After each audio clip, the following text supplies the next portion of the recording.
संपत्ति जटायु का नाम सुनते ही रो उठता है, हकार उठता है, करी वह मारा गया था, हाँ वह मेरा ही भाई था, मेरा छोटा भाई था, वह प्रभु के काम में लग गया। हमारे गुरु चंद्रमा है, और चंद्रमा, हनुमान जी सोचे कि हम तो चंद्रवंशी ही हैं और ये हमारे ओरिजिन गुरु चंद्रमा का ही शिष्य है, हमारे गुरु चंद्रमा हैं।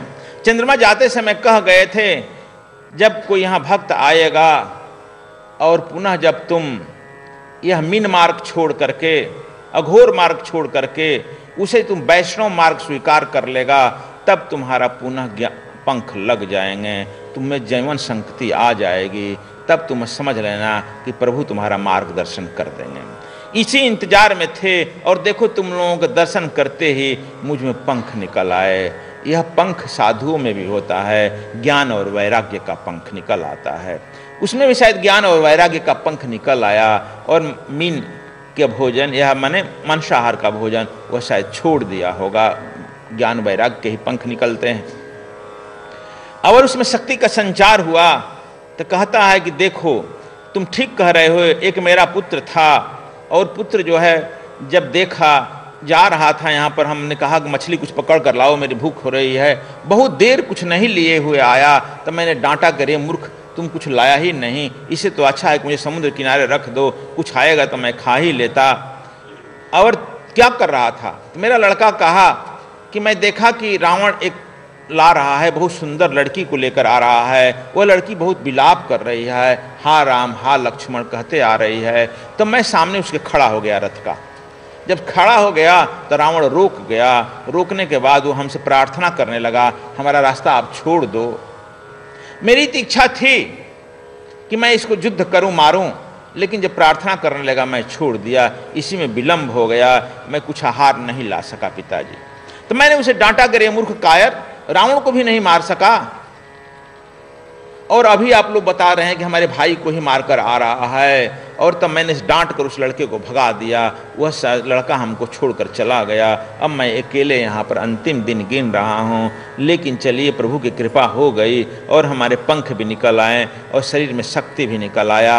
एक काम करिए, मैं यहाँ से जानकी को देख रहा हूँ, देखो मेरी दृष्टि तो अपार हो गई है, देख रहा हूँ, इसका मतलब उसकी तीसरा नेत्र खुल गया। जब तीसरा नेत्र आपका भी खुल जाता है तो आपका दूरदर्शन होने लगता है, दूरश्रवण होने लगता है। दूरश्रवण और दूरदृष्टि की विधि को आज विज्ञान भी मान लिया है, और हम लोग भी दूरदृष्टि दूरश्रवण की टेक्निक बताते हैं कि इस तरह से आप करिएगा। जैसे शिव नेत्र जो हमने किताब लिखा है, शिव नेत्र, उसे तीसरा नेत्र के बारे में ही ज़्यादा लिखा गया है, कैसे आप तीसरे नेत्र पर काम कर सकते हैं, तीसरा नेत्र कैसे खोल सकते हैं, यह व्यवहारिक पक्ष लिया गया। तो वह यह समझिए कि बार बार जो मैं कह रहा हूँ, तुलसीदास कथा के माध्यम से अपने दिव्य शक्तियों को प्रदर्शित करते गए हैं। यह मातलम है कि यह हनुमान जी का दर्शन से, जैसे ही वह अपना पैर रखा, अपना सिर रखा हनुमान जी के पैर पर, तब इनके जरूर जो है इससे ऊर्जा का प्रवाहित हो, जानते हो कि निम्न जगह से ऊर्जा प्रवाहित होती है, या तो पैर के अंगुलियों से या हाथ के अंगुलियों से।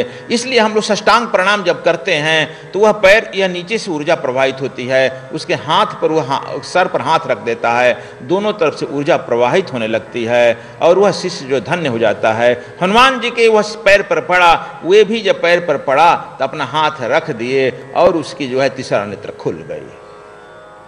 यह बात समझो, तीसरा, इसलिए वह वैष्णव बन गया, परम वैष्णव। मीन मार्ग छोड़ दिया, अघोर पंथ छोड़ दिया, जिससे कि वहाँ पर जटायु वैष्णव बन गया था राम से दीक्षा लेकर के, और यहाँ पर जो है हनुमान जी से दीक्षा लेकर के यह संपाति जो है वैष्णव बन गया। और यहाँ से वह कहा कि आप तो देख रहे हैं प्रभु, आप क्यों बहाना कर रहे हैं, देखिए मैं यहीं से देख रहा हूँ, अशोक वाटिका में जानकी बैठी है, राक्षसियों से घिरी पड़ी है, और आपको मैं बता रहा हूँ मेरा शरीर कमजोर है। रघुनाथपुरम जिला का राजा का नाम अभी भी सेतुपति है, सेतुपति। इसका मतलब कि वह पुल रावण के द्वारा बना दिया गया था, क्योंकि रावण ही अखंड राज आर्यावर्त पर करते हुए स्वर्ग तिब्बत तक जाना चाहता था, त्रिविष्टक तक जाना चाहता था। और यह समझौता सेतुपति से हो गया था। सेतुपति जो है भगवान राम के सूर्य वंश के ही यह पूर्वज हैं, इस रामायण में हमने लिखा है, वहाँ का भी दौरा हमने किया था। तब सेतुपति को ही दिया था कि इस पुल का संधि कि इधर से आप किसी मेरे शत्रु को मत जाने दें और इधर की भाग आप रखवाला करें, उधर के हम करेंगे।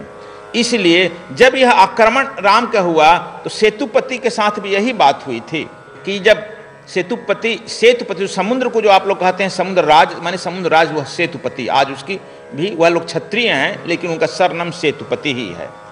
और यह भी आया है कि इसमें कहे हैं विभीषण कि आपका पूर्वज है, तो वह सेतुपति ही पूर्वज है। ये लोग जाकर कहे हैं कि मुझे रास्ता दो। अब देखो, यह किसी लक्षण अलंकार से अभिव्यक्त किया गया है, लेकिन वह कहा कि रास्ता हम नहीं देंगे, रावण से मेरा समझौता है। 2 दिन 3 दिन बरता चली है। इस बीच में पलक देखते ही लक्ष्मण जी ने घेराबंदी कर लिया है सेतुपति का, पूरा गिरफ्तार कर लिया है।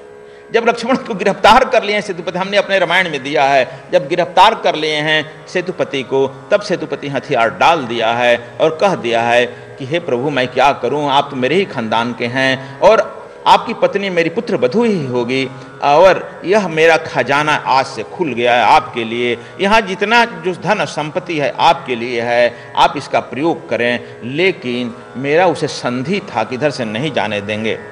यह रावण को जब पता चला कि सेतुपति किसी तरह से मिल गया राम से, तो वह जगह जगह उस पुल को तोड़ दिया। जैसे अभी भी होता है, जब कहीं शत्रु आते हैं तब अपने पुल को तोड़ देते हैं। जब वह पुल को जगह जगह तोड़ दिया, तब सेतुपति से पूछा कि अब क्या होगा, पुल तो तुम तोड़वा दिया, अब हम लोग लंका में कैसे उतरेंगे मेरी सेना। सेतुपति ने ही कहा कि जिसको आया कि समुद्र कहा कि आपके यहाँ 2 अभियंता है, नल और नील। मेरे यहाँ पूरी खनिज संपदा अपूर्व है, मैंने छोड़ दिया खनिज संपदा। मेरे यहाँ के सारे राज कर्मचारी भी आपका साथ देगा। आप इस पुल को तुरंत रातों रात तैयार कर लीजिए प्रभु इन लोगों के मदद से, और रातों रात पार कर जाइए। साथ ही मेरी सैनिक, मेरा खजाना सब आपको युद्ध में भूमि में आपको काम देगा। इसलिए वह जो है यह बात यह समझ लेने वाली बात है। तो इसलिए हमको जगह दौड़ना करना पड़ा। और आप लोग पेपर पत्रिका में कोई पढ़ेगा देखेगा अभी भी उसका राजा सेतुपति नाम निकलता है। सेतु माने पुल होता है, पति मालिक। तो चलो यह मैं आप लोगों को बता दिया। अब यहाँ पर भी वह कह रहे हैं कि वह सेतु से आपको नहीं जाने देगा। वहाँ पर जगह जगह इधर जो है सेतुपति का सैनिक बैठे हैं, उधर वह लंकनी से लेकर के सब उनके सैनिक बैठे हैं और रास्ते में ही पकड़े जाएंगे। इसलिए जहाँ से भगवान जहाँ से वो बताए हैं कि यहाँ से आप पार करिए, वो जगह पर मैं भी गया था। कहाँ कि यहाँ से मैनाक पर्वत मिलेंगे। हम भी देखो वहाँ पर वेव नहीं है, आप लोग गए नहीं हो तो समझो वेव नहीं है। मैं भी गया 3-4 किलोमीटर पैदल, 3 किलोमीटर भी चलने पर इतना ही पानी मिला और एक मैनाक भी मिला। उस पर बैठ कर हमने ध्यान धारणा भी कराया, रावण का वाहन भी कराया। जो गर्जन हुआ सारे शिष्य लोग भाग चले गए। अरे बाप रे ओ गुरु जी, कहें कि सारी आत्माएं हैं, तुम लोग कहते हो कि राम झूठा, तुम लोग कहते हो रावण झूठा, यह सब कल्पना है। कल्पना उस मूर्खों के लिए है जो अपने ज्ञान दृष्टि से देख नहीं पाता है। यदि तुम अभी भी अपने ज्ञान दृष्टि को लगाओ, ध्यान धारणा करो, तो सूक्ष्म आत्माओं को बुलाओ, वे तुम पर आने के लिए तैयार हैं। उनकी सत्यता को देखो और जानो। बिना देखे बिना जाने तुम लोग सब विदेशियों की एक सरकल्पना में यह झूठी परिकल्पना है और ईसा ही सत्य है, मोहम्मद ही सत्य है, इतिहास पुरुष, यह तुम्हारी घोर कल्पनाएं और मिथ्यावादी है। खैर, तो वहां अभी भी जगह जगह मैनाक निकले हैं, अभी भी मैनाक थोड़े थोड़े जगह पर पर्वत निकले हैं और वहां से दूरी 18 किलोमीटर है। 18 किलोमीटर के यदि ठीक ठीक तू लगाएगा तो 10 मील हुआ। 10 मील का 5 कोस हुआ और 5 कोस का 1.25 योजन हो गया ना। 1.25 योजन की दूरी यह भारत से उस जगह से और लंका की दूरी है। 1.25 योजन का 7 योजन तुलो लिख दिया, लक्षणा अलंकार है, चलो कोई बात नहीं है। क्योंकि कभी कभी हृदय होता है, वह विज्ञान नहीं है। सब चीज़ को विज्ञान नहीं समझना चाहिए और कभी हृदय की बात को तो हम लोग, इसलिए 1.25 योजन की दूरी अभी भी लंका की वहाँ पर है। और जो पुल बांधा गया था, अभी तक जो झूठ मान रहा था, वह भी अमेरिकी की सैटेलाइट देख लिया कि पुल अभी भी है। सब बात धीरे धीरे विज्ञान की कसौटी पर सत्य आने लगी है। और रावण का वह जगह जहाँ जहाँ वह जानकी को ले गया है, जहाँ वह विमान अपना उतारता था और जहाँ वह रहता था वह सब जगह भी वहाँ खोज लिया गया। लंका में नहीं जानता है तो एक बात जान लो, यह सब जगह खोज लिया गया लंका में कि यह लंका यही है और वे सब जगह यहाँ पर अभी वर्तमान है, खोज लिया गया। तो अब हम लोग यहाँ पर यह कहते थे कि यहाँ से हनुमान जी महाराज को कहा गया कि वह कहा कि आप तो यहाँ जा सकते हैं, और इसी बीच जामवंत जी भी कहते हैं आपने तो राम काज के लिए ही अवतार लिया है, का चुप साधे हनुमाना। ये न कहें जामवंत जी, का चुप साधे हनुमाना, आगे कौन सुकाठ जगमाहे, यह जो है बोलते हैं और राम के काज के लिए ही तुम्हारा अवतार हुआ है, अब तुम क्यों चुप हो, क्यों मौन हो। जब यह बोलते हैं, चूँकि अपनी बात यह भूल जाते थे, तब यह जो है सुनते ही पर्वताकार हो गए, और पर्वताकार जब हो गए तो यह तुरंत जो है छलांग लगा गए वह समुद्र में। और जैसे मैं बताया कि हम गए, यह भी उसी तरह से चले गए। और मैनाक पर्वत पर जब जाते हैं, मैनाक पर्वत पर एक ऋषि रहता था, अभी भी उस पर जगह है, पेड़ पौधे हैं। तो वहाँ पर एक ऋषि बोला कि मैं पवन का शिष्य हूँ, वायु देवता का शिष्य हूँ, तू पवन पुत्र हो, मेरे गुरु तुल्य है, तुम थोड़ा देर विश्राम करो, राम काज के लिए तुम जा रहे हो। इन्होंने कहा हे मैनाक, तुम जो है यहाँ रुको, और उसके कपासर पर हाथ रखते हैं और कहते हैं राम काज किन्न बिना मोहि कहाँ विश्राम। हे मैनाक, अब समझ गए मैनाक, मैनाक का मतलब पर्वत नहीं, वहाँ पर इनके पिता का ही शिष्य था। और वहाँ से जब आगे बढ़ते हैं तो एक सर्प जो है, सर्पिणी पीछा करती है, और वह जब पीछा करती है तो आप लोग तो मुंह में गए, जस जस सुरसा रूप बढ़ावा, तास रूपी कपि रूप दिखावा। लेकिन हमने इसमें लिखा है, मानवीकरण किया है कि यह जो है सांप सर्प जो थी, अहिन की माता, देवता की माँ ही थी, रूप पकड़कर वह समुद्र में चल रही थी। ये जब देखे कि यह तो हमको पकड़ेगी या काटेगी या पकड़ेगी, जो भी करेगी, हनुमान जी पैंतरा बदले, जिधर पैंतरा बदलते वह उधर पहुंच जाती। तब हनुमान जी अपना महाराज एक अपनी चलाकी लगाए, बहुत जोर से उछाला पानी को, जिस पानी को उछले तो उसका आंख बंद हुआ तो तिरछे पीछे से भाग गए। जब भाग गए तो वह देखती रही कि यह तो निकल गया, मेरे मुंह से ही निकल गया। जब मेरे मुंह से निकल गया तो पीछे देख करके आगे बढ़ते थे। यह सुरसा आगे जब जाते हैं तो देखते हैं कि एक बोट लगा हुआ है, और वह बोट जो है, अभी भी देखो हमारे समुद्रों में बोट लगाया गया है, जिस पर कि उसके चलाने वाले लोग रहते हैं वैज्ञानिक। और लंका में बहुत विज्ञान डेवलप कर गया था। वहाँ पर जो है लंकिनी बैठी हुई थी ना, और लंकिनी उसको चला रही थी, और इनको पूछी कि अरे तू कहाँ जा रहा है चोर, मशक रूप धरी, मशक तब बन नहीं जाएंगे, बहुत छोटा रूप छिप करके जा रहे थे, कहाँ जा रहा है। जब यह सुने कि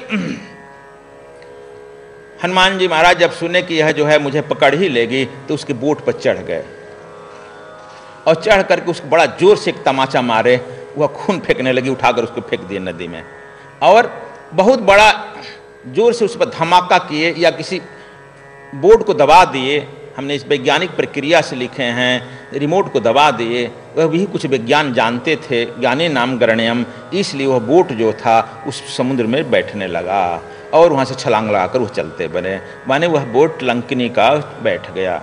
वहाँ से जब आगे बढ़ते हैं देखते हैं कि लंका में विभिन्न तरह के द्वार बने हैं। लंका में एक वीआईपी के लिए द्वार बना है जिसमें राजपुरुष जा रहे हैं, एक बना है मंत्री गणों के लिए द्वार, एक बना है सामान्य मिडिल क्लास के लोगों का द्वार, एक द्वार बना है जिसमें बांदर भालू जाते हैं, माने निम्न क्लास के मजदूर वर्ग जाते हैं। मजदूर वर्ग वहाँ पर समुद्र किनारे दलदल भूमि में रहते हैं, लंका के निर्माण में जाते हैं। इसलिए हनुमान जी ने सोचा कि ये सब बांदर जो है मजदूरी का काम यहाँ करते हैं, तो क्यों ना हम इसी गेट से पास करें।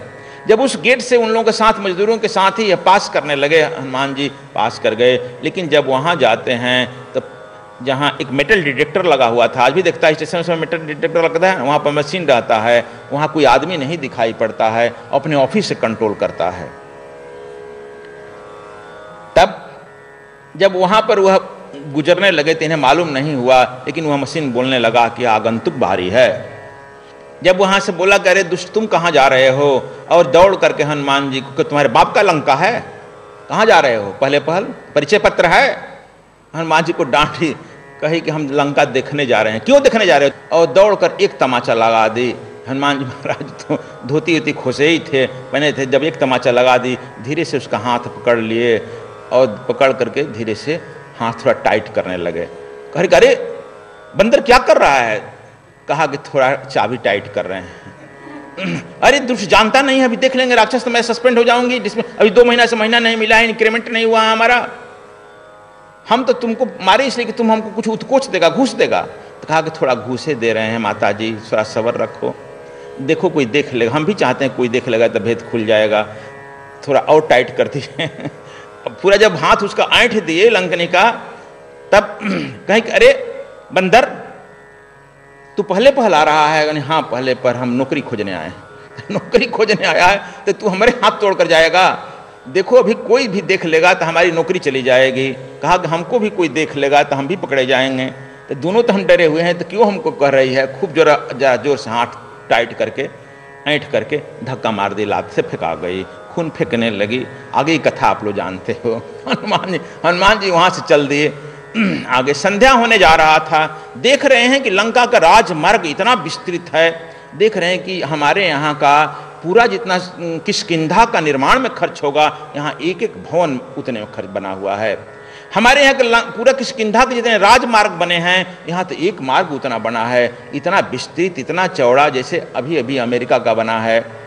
उसका देखा देखी लोग आते हैं तो इंडिया कहते हैं कुछ भी नहीं है।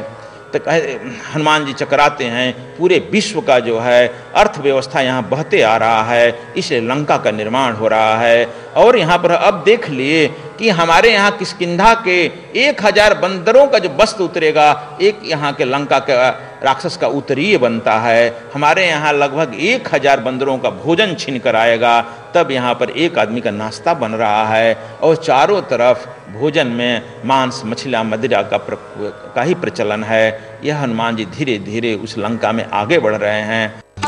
सद्गुरु स्वामी कृष्णायन जी महाराज का छत्तीसगढ़ कार्यक्रम। सद्गुरु स्वामी कृष्णायन जी महाराज दिनांक 15 से 17 फरवरी 2015 तक छत्तीसगढ़ में उपस्थित रहेंगे। दिनांक 17 फरवरी 2015 को ब्रह्म दीक्षा का कार्यक्रम संपन्न होगा।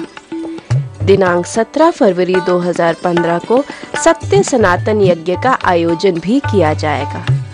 सभी भक्तों और श्रद्धालुओं से निवेदन है कि सत्य सनातन यज्ञ में तन मन धन से सम्मिलित होवें। अधिक जानकारी के लिए संपर्क करें आचार्य संतोष शर्मा 093 00 90 3477, आचार्य पवन अग्रवाल 078 79 12 0006। सद्गुरु स्वामी कृष्णायन जी महाराज का राजस्थान कार्यक्रम। सद्गुरु स्वामी कृष्णायन जी महाराज 21 से 23 फरवरी 2015 तक लालसोट राजस्थान में उपस्थित रहेंगे। दिनांक 22 फरवरी 2015 को प्रांतीय सम्मेलन आयोजित किया जा रहा है। दिनांक 23 फरवरी 2015 को ब्रह्म दीक्षा का कार्यक्रम संपन्न होगा। इस 3 दिवसीय कार्यक्रम में सभी श्रद्धालु एवं सद्विप्र तन मन धन से सम्मिलित होवें। अधिक जानकारी के लिए संपर्क करें आचार्य अनिल अग्रवाल 094 13 73 5108, संजय भंडारी 097 99 87 2501, सुनील शर्मा 087 41 07 8725। मानव जीवन में सफलता प्राप्त करने की ध्यान प्रथम और अंतिम विधि है। वर्तमान युग में भौतिक और आध्यात्मिक उन्नति को प्राप्त कर मानव सेवा की कला सीखें। सद्गुरु स्वामी कृष्णायन जी महाराज की अमृतवाणी में स्वर योग साधना कार्यक्रम आस्था भजन पर प्रतिदिन रात्रि 9:20 पर और आस्था चैनल पर प्रत्येक रविवार रात्रि 10:20